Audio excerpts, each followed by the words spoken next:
ہوگا کہ جنت میں کیا بازار بھی ہوگا، لیکن یہ حقیقت ہے کیونکہ بہت سے اسلامی کتابوں میں اس کا ذکر ہو چکا ہے کہ جنت میں بازار بھی ہوگا۔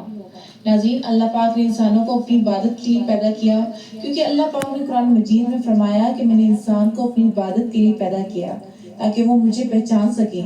ہمارا دین میں آنے کا مقصد ہے کہ ہم اللہ پاک کی عبادت کریں اور زندگیوں کو حضور نبی کریم صلی اللہ علیہ وسلم اور اللہ کے بتائے ہوئے احکامات کے اوپر گزاریں۔ ہمارے مرنے کے بعد یا تو ہم کو سزا دی جائے گی یا پھر انعام۔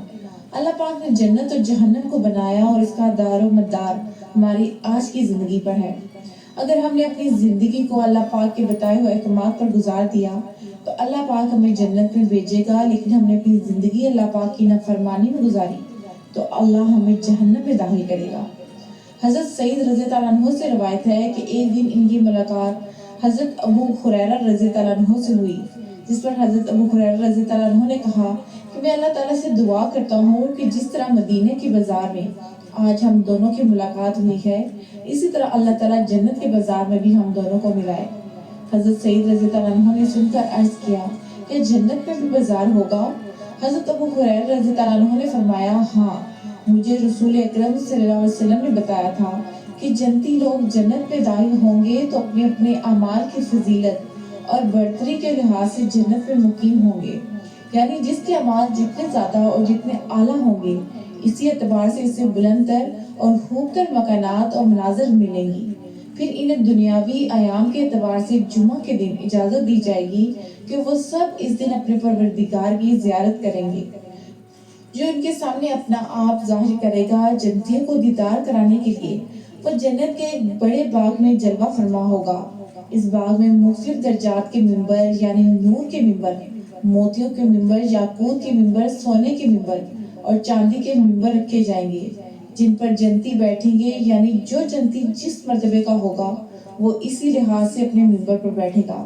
ان میں سے جو جنتی کمتر مرتبے کا ہوگا وہ مشک و کافور کے ٹیلے پر بیٹھے گا، یعنی ٹیلے پر بیٹھنے والوں لوگوں کو یہ احساس تک نہیں ہوگا کہ ممبر اور کرسیوں پر بیٹھنے والے لوگ اور جگہ اور نشید گاہ کے اعتبار سے ان سے افضل ہیں۔ حضرت ابو ہریرہ رضی اللہ عنہ کہتے ہیں کہ میں نے دریافت کیا کہ یا رسول اللہ صلی اللہ علیہ وسلم، کیا ہم اس دن اپنے پروردگار کو دیکھ سکیں گے؟ آپ صلی اللہ علیہ وسلم نے فرمایا، ہاں، یقیناً کیا تم دن میں سورج کو اور 14ویں رات میں چاند کو دیکھنے میں کوئی شبہ رکھتے ہو؟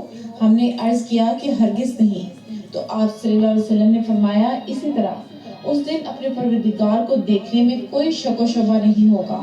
دیدار الہی کے اس محفل میں کوئی شخص ایسا نہیں ہوگا جس سے پروردگار تمام حجب باز اٹھا کر براہ راست ہم کلام نہیں ہوگا، یہاں تک کہ اللہ تعالیٰ حاضرین میں سے ایک شخص کو مخاطب کر کے فرمائے گا، اے فلاں بھی فلاں، کیا وہ دن تجھے یاد نہیں جس دن تو نے گناہ کیا تھا؟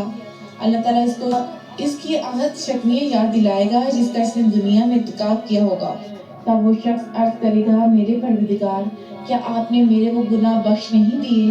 پروردگار فرمائے گا، بے شک میں نے تیرے وہ گناہ معاف کر دیے ہیں اور تو میری اسی معافی کے نتیجے میں آج اس مرتبے کو پہنچا ہے۔